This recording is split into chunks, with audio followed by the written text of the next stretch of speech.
Hi everyone, it's Kyceti here, and as of recording, I've just finished the last episode of my Beta 1.3 Let's Play in Keeping It Forever, and as a result, I'm thinking it'd be just about a right time to actually make a tier list of all of the features in Beta 1.3. So Beta 1.3 was released in February 22nd, 2011, and it was the first update which I actually got to experience in real life, I guess. I started on Beta 1.2, so this was the first time I actually updated my game and got new features. So a lot of these are very, I guess, dear to my heart, and I'll try my best to rank those that I do remember. I do know most of these on the actual thing here, but some of them did flow under, I guess, the radar because they were mostly like, I guess, updates and stuff like that, or like minor under the hood updates. I have also changed the tier list here, but it is still essentially the main thing. So the top two here are the game-changing features. A game-changing feature, in my opinion, the criteria is that it has to fundamentally change how you play Minecraft, at least, I guess, for some people. And anything else here wouldn't fundamentally change how you play Minecraft, but it's still a great addition to the game in some extent. And these are in varying degrees of, I guess, solid addition. Missed Opportunity is a little bit special in that I think that this is something that is great on paper, but either was not implemented well or implemented in a way that kind of missed the point of what I think should have been that addition. Doesn't mean that it will always be a missed opportunity. Many of these features did have a comeback in later versions, and it was amazing. And also the bottom tier, YJEB Y, is essentially a replacement for my literally a bug tier. And these are for features that I think I'm so clueless as to why they did that, that I'm going to put it down at the bottom here. I would argue that some of these actually make the game worse. And then at the end of the video, I will choose one of the features in Game Changing and put it in Coca-Cola Zero, because I love Coca-Cola Zero, and that is what I consider the, I guess, defining feature of that update. In Beta 1.2, I made that charcoal, of all things. But anyway, let's get going, and we'll start with all of the additions, I guess. So, firstly, beds. I think beds are amazing. I am going to put them in Game Changing. A bit of a no-brainer there. So when beds are actually added, all they did, to my knowledge, was they actually just allowed you to skip the night. Definitely a game-changing feature, if I do say so myself. It does make playing Minecraft maybe a bit too easy, but I do really appreciate having the bed, especially because not everyone plays Minecraft like a roguelike, where you're fighting mobs and stuff and trying to survive. Some people just want to build and mine and craft, and because of that, I think this is a very welcome addition to the game. Definitely not just a solid addition, but game-changing, because you don't even have to play at night anymore if you don't want to, and the alternative to that in the past was peaceful mode, and peaceful mode's good, but also night can be kind of annoying. So beds are really good for having more control over the time of day. Redstone repeaters, I'm tossing and turning as to whether this is a game-changing or a solid addition. I'm going to put redstone repeaters into solid addition, just because I think these are a little bit hard to understand for the most part. I struggled very much with them as a teenager to figure out like what is it they actually did. The main thing that I understood them to be was that they allowed you to make really long redstone signals by refreshing the signal, but then there's like the whole notch with the tick delay, and because of that, like, it's a bit hard to understand what's going on. I think I will put it into game changing, even though like I would say it was just it helped me understand redstone better, and I think that's probably enough, and I'm sure all of the redstone engineers out there love this block so much, and it was like one of the main things. Before then you had to use like redstone torches and like the active states of blocks and stuff like that, so I will put it in game changing. Slabs, so I'm going to put all of these slabs into solid addition. Is there any reason to distinguish them? I don't really think so. I would say this is probably my favorite slab. These are alright too, but I think it's always great to have a little bit more detail in these games, and these feel very welcome, very easy to make. At this time, you got, I guess, half efficiency, like where you needed 3 blocks to make it, and then you only got 3 slabs, which isn't great, but definitely a solid addition to the game for making paths, for making roofs. This stone slab as well, really great. Skull on fire. I want to put it in game changing. But I'm going to put it in Solid Edition just because I think this is a really nice painting. It's a 4x4. It's very iconic, and it just makes no sense. So as of recording, I guess, went on a quest to actually place the skull on fire in my world, like in an art gallery, and it just looks so good. So I'm going to put Skull on Fire in Solid Edition. Crying Obsidian texture. I would say that this is a missed opportunity, but not for a bad reason, only that this was just the texture added to the game pack, and not actually a block. So yeah, they added this texture, but didn't really do anything about it. So missed opportunity, but not really their fault. Whitelist. I'm putting Whitelist in game changing. If you didn't play multiplayer, then maybe it wasn't game-changing to you, but for me, this was an incredible ability. When I played Minecraft in 2011, I was in 7th grade, which is approximately the age of 12 or 13, and every single kid had Minecraft on their laptops, and you were able to find like people's IPs everywhere and stuff, like, because we were all on the same like school internet at lunch and recess time, and the problem with that was that anyone could join your games, and that was so annoying. So we really wanted to have some private servers and stuff like that, so whitelists allow you to do that, and having a whitelist and being able to control people and hold access to your server against you, it's peak high school. So I'm putting it in game changing because it really allowed you to have, I guess, an intimate, private Minecraft server with your friends. New Mojang Splash. I'm going to put New Mojang Splash into Decent Edition. I really like this splash. It's quite iconic to me because it was the first thing that I noticed when I updated the game, because before then I think it was called Mojang Specifications or something. Either way, Decent Edition doesn't really change the game that much, but it is definitely iconic. Mr. Messiah Smooth Lighting. I would say that this is a Solid Edition. I'm pretty sure nowadays smooth lighting is the default lighting of the game. It may have improved, but basically it made the lighting of the game look less blocky and, I guess, shaded to this sort of like smooth gradient. I will say that looking at it, and like I was playing on beta 1.2 previously, the lighting in the past feels a little bit alpha in some cases, like Java Edition alpha. And this one is more familiar to me. So if you're really into like the alpha play, this might actually feel like a bad addition to you. I don't know, but I just really like the way that this looked. It really modernized the look of the game, and it completely tanked my FPS on my MacBook 2011. But anyway, definitely a Solid Edition. Graphics settings screen, also a Solid Edition. It's great to have more features to add and remove things to your game, change your render distance and all of that stuff. So yeah, great Solid Edition. I think now what I'm going to do are the bug fixes, and then I'll do the changes at the end. Grassland Sand Biome Border Fix. I don't think I ever really experienced that, but I'm just going to say it's a decent addition. My understanding is that they fixed a bunch of FPS issues when moving between biomes, so great thing. Finite Wood Burning. I have experienced this. I would say that this is a Solid Edition. It's when sometimes the logs would like burn forever. I think it's good that they finally burn up, because fire is not pleasant, and especially in these early versions of Minecraft, the fire just goes crazy. So I think Solid Edition for sure. Click mining removed. That is also a Solid Edition. Click mining probably made your life a lot easier, but I hated it with a burning passion, just because people were able to completely destroy everything that I had just by abusing their mouse a little bit, or even using auto clickers. Not a fan of that at all. Door firing click glitch, also a Solid Edition. I remember shooting arrows at my door far too much. This also worked with the fishing rod as well. For those who don't know, basically if you had a bow or a fishing rod in hand and then tried to open a door with the right click, it also activated the item in hand and it just caused you to shoot something at the door, which was really annoying. Error text file spam, haven't experienced that, but I'm just going to say decent addition. Apparently some people when closing the game got a bunch of file spam with error.txt. Macintosh single-player button crash. I'm not going to explain any further, but I did say I had a MacBook 2011, game-changing.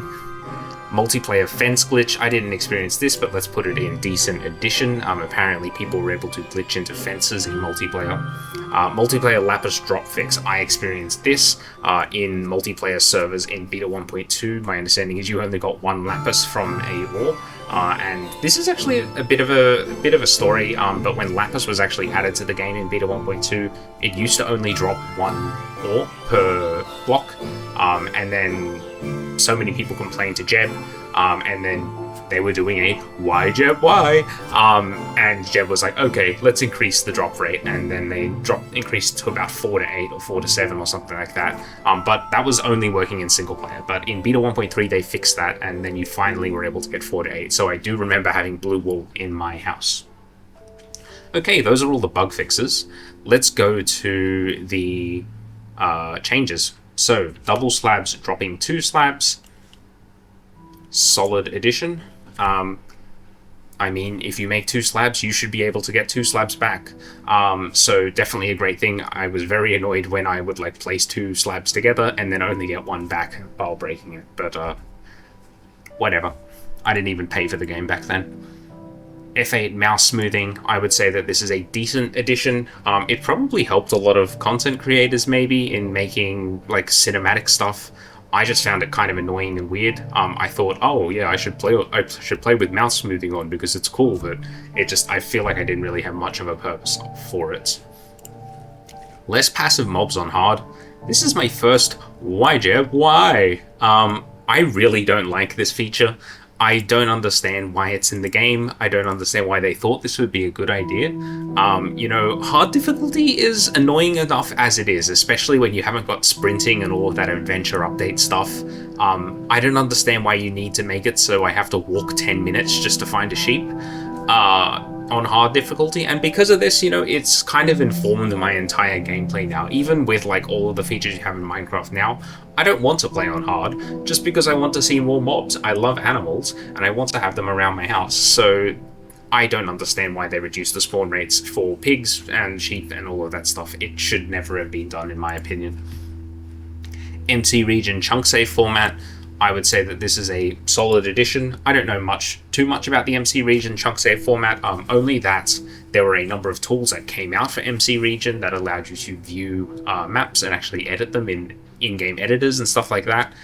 So I think it seems like a solid addition that they changed that. And the great thing as well was that they actually added a converter so you could bring your beta 1.2 world into MC region just by updating the game. And that's really good because I've been able to update mine absolutely no problem. So very cool stuff, solid addition. Pressure plate recipe change. I'm going to put this into missed opportunity. The reason being just because, and tell me if you disagree with this please, but the recipe for pressure plates I feel doesn't really make a lot of sense to me. Like, not so much that, okay, it's 2 blocks next to each other and it becomes a plate, right? It's more that I feel like a recipe that simple should have a more significant purpose, if that makes sense. Like, pressure plates you use for mainly redstone contraptions and stuff like that. Like, you're not using a pressure plate if you're just exploring the world and stuff like that.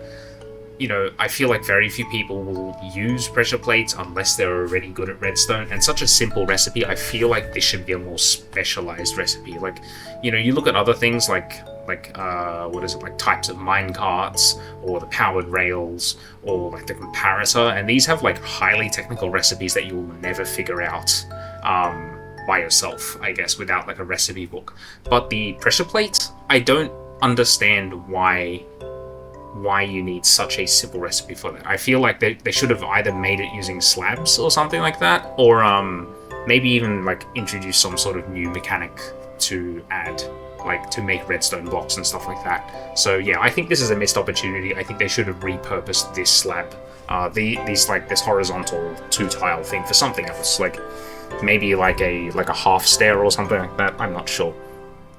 Redstone dust lighting tint. I'm going to say this is a decent addition. It allows you to see the lighting or the power of the redstone signal based on distance. In the past, it was just on or off.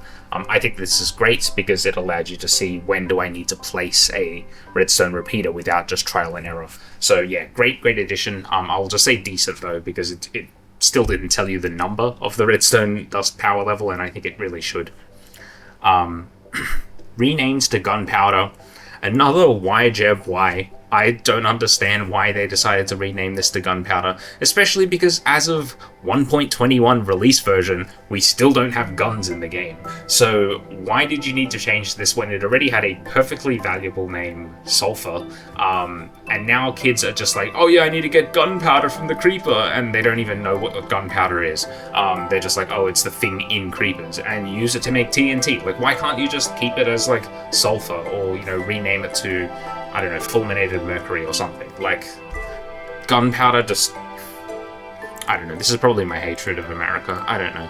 Just kidding, I don't mind America too much, but, it's fun to make fun of them.